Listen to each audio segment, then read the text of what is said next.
Fuck it. I'll tell the Walls of Jericho story. Walls of Jericho is a canyon in northern Alabama, located right on the state line between Alabama and Tennessee, and is formed from a river that turns into a waterfall at the top of the canyon. It's a beautiful place, but you have to hike down into the canyon, to then hike up to the waterfall. It's honestly a mild hike, going down isn't too hard. But with a lot of gear, and lazy females, it's pretty tiring. Before we hiked down, we decided to sleep near the cliff edge that drops off onto another cliff face, etc. We find a great spot that already had a fire pit dug out and a lot of good wood still in the pit, like someone had collected way more firewood than they needed and just left it there. This spot is barely off the road, and it took probably 10 minutes walking there, so we assumed they just packed up and left. It's not super pertinent, but there was also a whole change of clothes, female, that we found in the fire pit. Anyway, spooky starts at night. We're sitting around the fire, drinking, smoking, talking, when we hear a scuffle in the little valley below us. Girls get scared when Josh starts talking about the wild animals and how this and that totally lives in these woods. Whatever man, we're people with weapons and tents, nothing will fuck with us, and that night it was like everything was just fucking with us. Sleeping arrangements: leave Chris, previous story, sleeping in my tent, no homo, and we're just talking about what we would do if X showed up or we got attacked by Y, then we'd do this, when this fucking weird ass howl goes off in the valley below. It was like a mix between a person angrily crying out of frustration and a straight-up wolf howl. That was spooky, but the quiet afterwards was deafening. No more little yips from foxes, no more bugs chirping, no hoots. Just dead silence. We're waiting when it howls again. As an onomatopoeia it sounds like a. Chris just says, "Man, that coyote sounds weird, but I've heard plenty of coyotes in my time and that did not sound like a simple coyote." When I tell him this, he just says fuck it, grabs the flashlight, and goes out into the darkness, leaving me to fumble around for my knife when that same howl goes off again and I hear Chris yell, "What the fuck is that?" I rolled out the tent to see Chris standing at the edge of the cliff looking down into the valley with the light. As I'm walking up to him, he turns off the light and says, "Look down into the canyon and keep looking until I turn on the light." I did as he said, and when he turned on the light all you could see were dozens upon dozens sets of reflective eyes looking back at us. Now I know animals will watch you in the dark. And it's not uncommon to see this with spiders in tall grass. But this was a cliff face with a clearing beneath it.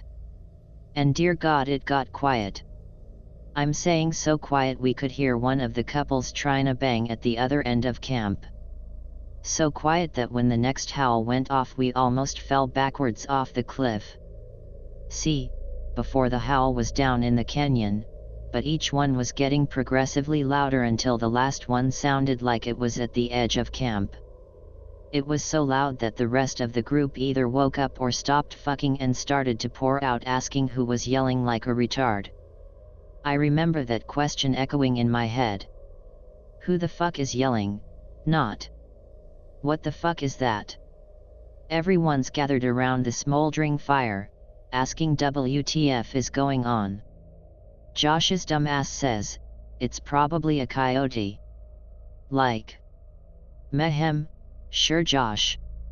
It's a coyote that sounds like a married man of 10 years found out his wife had been cheating on him for 11 years, GTFO here with that shit.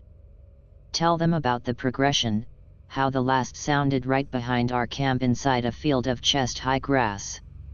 Everyone starts getting freaked out when Chris swings the flashlight over towards the grass, just like before. The edge of the darkness is full of reflective eyes much larger than down the cliff, except these are moving in and out of the light as if they were fading back to pop out at another spot. Everyone collectively WTF is that shit when Josh gets the fantastic idea to throw a rock into the brush.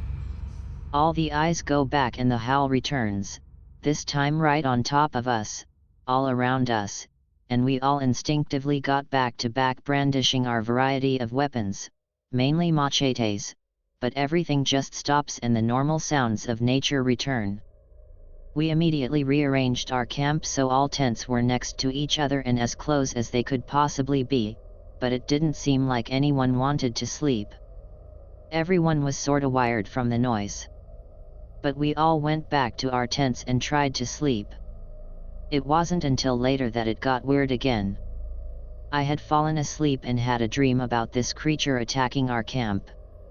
Fucking shit up generally, but I never saw the creature in my dreams since it was always just barely out of sight. I get shaken awake by Chris, whose face was inches away from mine, but before I could say anything he put his hand over my mouth and pointed to outside the tent and cupped his ears. I really wish he hadn't woken me up. Outside it sounded like something with heavy feet was dragging something else. All around the perimeter of our tents. Sighing and wheezing. It would stop at each tent and make a light scratching noise on each one. For those who don't know, light scratching on a tent door is directly the same as knocking on someone's door. It's a sign that says, "Hey, someone's out here. Open up." And whatever was out there was doing it on each tent, circling around and around, still making those wheezing noises and knocking on everyone's tent. Chris motions towards me, pantomiming a slash across the back part of my tent, and I knew what he was trying to do, cut through the tent instead of fumbling with the zipper to surprise whatever was out there. Being in a situation like that really makes you feel like drastic action is your best bet. I dunno why, but we tore through the back of my tent like it was butter. This time, instead of a howl, there was a lot of wheezing, like someone constantly out of breath. We both hit the 2 exits to camp, down the cliff and in towards the brush, and to this day I still don't believe the shit I saw, and I only saw the back half. It was like a hunched over old lady, covered with tattered black cloth. One arm was out and looked like bone wrapped in paper skin. Behind it appeared to be either really dirty trash bags or some kind of tail it just dragged along behind it. We both started screaming as loud as we could, and something seemed to match our voices as the howling started up again, this time in the direction of the brush, right where the hag had been. Shit was piercing and long this time. Extend the human aaoyag part more and that's pretty on point, forcing us to cover our ears. And then it was over. Everyone woke up again, scared again, and the decision to go home at dawn was quickly reached. We left that morning but returned the next day with more, stronger weapons and no females. Man, we thought the night had been scary. And they say hindsight is 20 out of 20, but when we returned to the same campsite we found the whole place destroyed.